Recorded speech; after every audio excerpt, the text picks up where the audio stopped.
குறைந்த ரத்த அழுத்தம் அப்படிங்கிறது நிறைய பேர் தெரியாது. ஏன்னா திடீர்னு வர்றது போகிறது தெரியாது. அது ஒரு முக்கியமான ப்ராப்ளம். அப்பப்போ ஓல்டேஜில் நம்ம பார்க்குறோம். பிபி மெடிசன் கொடுத்துருப்போம், அவர் வாட்டு சாப்பிட்டுட்டே இருப்பார். இந்த மருந்து தொடர்ந்து சாப்பிட்டோன்னா என்னங்கன்னா பிபி சடனாக கீழே இறங்கி போகும்போது ஹைப்போடென்ஷன், குறைந்த பிபி வர சான்ஸ் இருக்குது. உணவில் ஹெவியாக ஒரே டைம் ஹெவியாக சாப்பிடக்கூடாது. ஸ்டார்ச் அதிகம் உள்ளவும் சர்க்கரை சத்து அதிகம் உள்ள உணவுகளை குறைக்கணும். அதாவது அரிசி ஹெவியாக சாப்பிடக்கூடாது, இட்லி அது மாதிரி சாப்பிடக்கூடாது.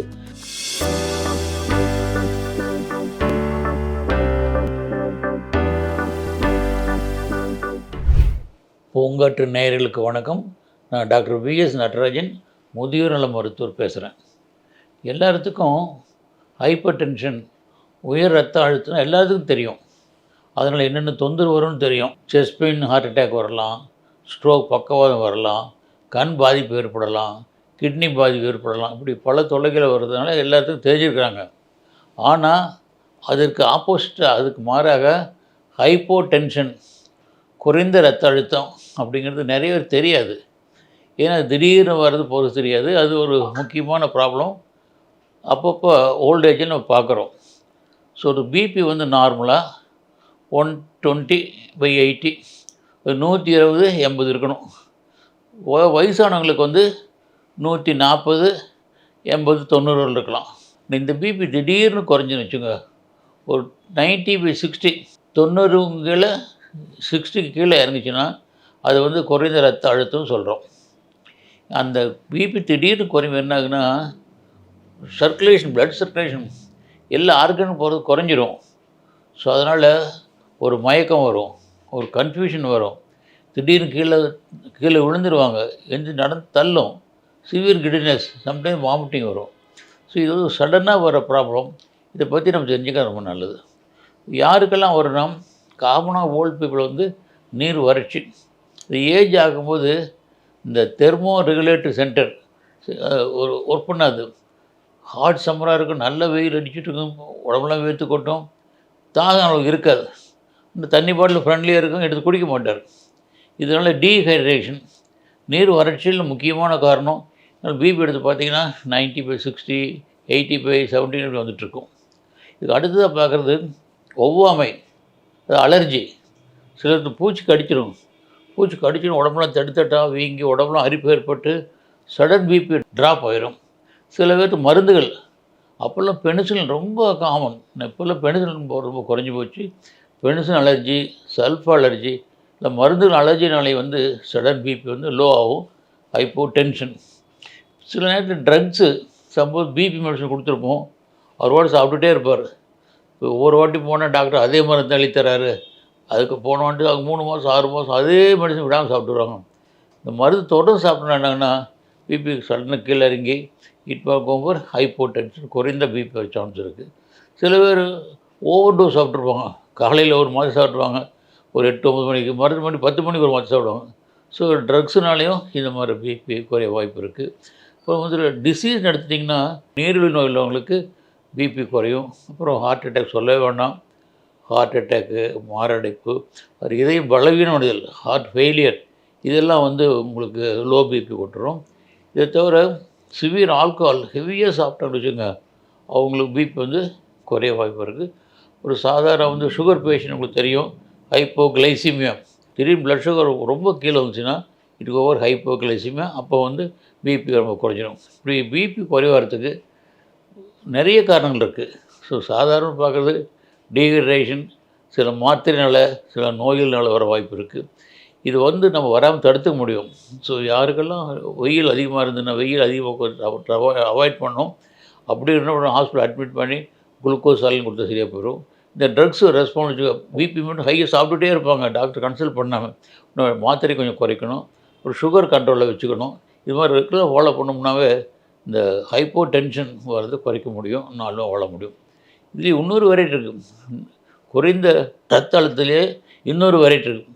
அது என்ன சொன்னால், பாஸ்டரல் ஹைப்போ டென்ஷன். உடல்நிலை மாறும் பொழுது ரத்த அழுத்தம் குறையும். Change of posture induced hypotension. சாதாரண ஒருத்தர் உட்காந்துட்ருக்காரு, நீ பிபி எடுக்கிறீங்க 120/80, நிற்கிறாரு, நின்று ஒரு மாதிரியாக இருக்குது, அப்படி தடுமாறமாக இருப்போம். அப்போ பிபி எடுத்திங்கன்னா 100/60. ஸோ மேலளவில் 20யும் கீழளவு 10 குறைஞ்சி போயிடும். இதான் வந்து ஹைப்போடென்ஷன் சொல்லுவோம். சம்டைம் 90-60க்கெல்லாம் வந்துடும். இது எதனால் வருதுன்னா positive hypotension, change of posture, change of BP. நார்மலாக வந்து முதுமையின் விளைவு ஏஜ்டு பீப்புளுக்கு ரொம்ப காமனாக இருக்கும். அடுத்து வயசானவங்க ரொம்ப நாள் பெட்டில் படுத்துட்டு இருக்காங்க. அது மேபி வந்து சுகர்னால் இருக்கலாம், ஒரு ஸ்ட்ரோக்னால் இருக்கலாம், ஆர் பார்க்கின்சன் டிசீஸ்னால் இருக்கலாம், இல்லை ஜாயின்ட் பெயினால் ரொம்ப பெட்லேயே படுத்துட்டு இருப்பாங்க. அவங்க திடீர்னு எந்திரிச்சாங்கன்னா அப்படியே பிபி ட்ராப் ஆகி மயக்கம் வந்துடும். இது ரொம்ப முக்கியமான காரணம் இதுதான். அடுத்து வந்து பிபி மெடிசன் சாப்பிட்ருக்கிறவங்களும் மர வச்சா இருக்குது.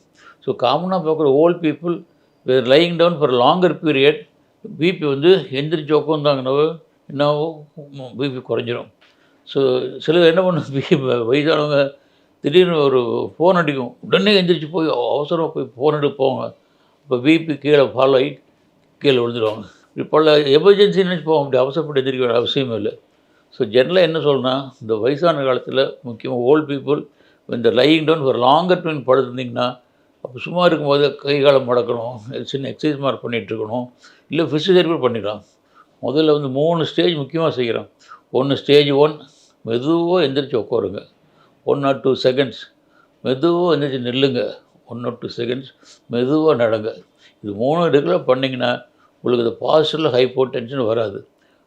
படுத்துருங்க, அது ரொம்ப நாளாக படுத்துருக்கோம். ஈவினிங் மத்தியானம் சாப்பிட்ருங்க, ஒரு 1 or 2 ஹவர்ஸ் படுத்துன்னு வச்சுக்கோங்க, உடனே அவசரம் எந்திரிக்க வேண்டாம், டக்குன்னு பிபி கீழே விழுந்துடும். மெதுவாக கோருங்க 2 செகண்ட்ஸ், மெதுவாக நில்லுங்க 2 செகண்ட், மெதுவாக நடங்க. இப்படி ரெகுலராக பண்ணிங்கனாவே இந்த பாசிட்டிவ் ஹைப்போடென்ஷன் வந்து வராமல் தடுத்துக்க முடியும். இப்போ நான் 2 சொல்லிட்டேன். ஒன்று சாதாரணமாக குறைந்த ரத்த அழுத்தம், 2வது உடல்நிலை மாறும்பொழுது ஏற்படும் குறைந்த ரத்த அழுத்தம், 3வது ரொம்ப ரேர், அது போஸ்ட் பிராண்டியல் ஹைப்போடென்ஷன். அதாவது சாப்பிட்டுட்டு சிலர் நிறைய சாப்பிட்ருவாங்க, சாப்பிட்டு ஒரு 1/2 hour படுத்துடும், படுத்த 1-1.5 மணி நேரம் நல்லா ஓட்டு எடுத்து தூங்கிடுவாங்க. நம்ம நினச்சிட்ருப்போம் ஒரு நல்லா தூங்குறாரு, but it's not a good sign. Due to some disorder in the system. என்ன ஆகுது, சாப்பிட்ட உடனே ஃபுல்லாக வயிறு நிறைய சாப்பிட்டோன்னே சுகர் மேலே ஏறும். சுகர் மேலே ஏறினா என்னாகும், இன்சுலின் அதிகமாக செக்ரேட் ஆகும். இன்சுலின் செக்ரேட் பண்ணி சுகரை கொஞ்சம் குறைக்கும்.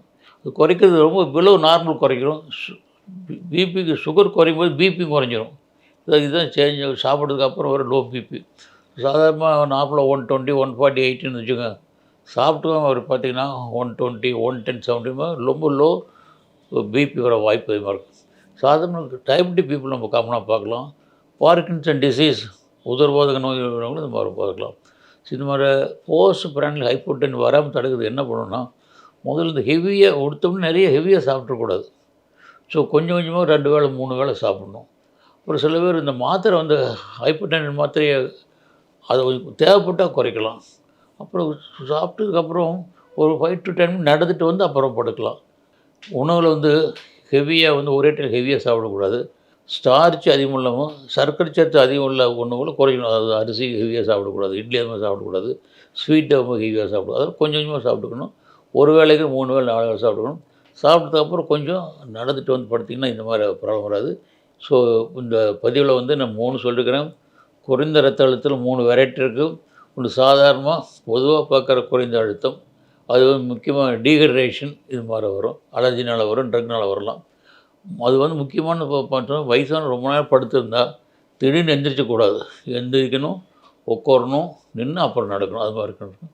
அப்புறம் சேஞ்ச் ஆஃப் பாஸ்டர் சொல்லியிருக்கிறேன். நல்லா உட்காந்து இருக்கும்போது நல்லாயிருக்கும், நிற்கும் பிபி சடனாக ஃபால் ஆகும், அதுன்னு சொல்கிறேன். 3வது வந்து சாப்பாட்டுக்கு அப்புறம் ஏற்பட லோ பிபி. ஸோ இது மனசில் வச்சுங்க. ஏதாவது சாப்பாட்டுக்கு அப்புறம் திடீர்னு எந்த 3க்கும் ஒரே ட்ரீட்மெண்ட் வந்து படுத்திருந்த உடனே திடீர்னு எந்திரிக்கக்கூடாது, எந்திரிச்சா கொஞ்சம் உட்காரணும், நிற்கணும், அப்போ நடக்கும். ஹிஸ்ட்ரியாக ஃபாலோ பண்ணிங்கன்னா இந்த ஹைப்போடென்ஷன் வரதை நம்ம மெதுவாக குறைக்க முடியும். நன்றி, வணக்கம். இது பூங்காற்று, நாளைய நல்வாழ்வுக்கான வழிகாட்டி. தொடர்ந்து இந்த மாதிரி வீடியோக்களை பார்க்க பூங்காற்று சேனல் சப்ஸ்கிரைப் பண்ணுங்கள்.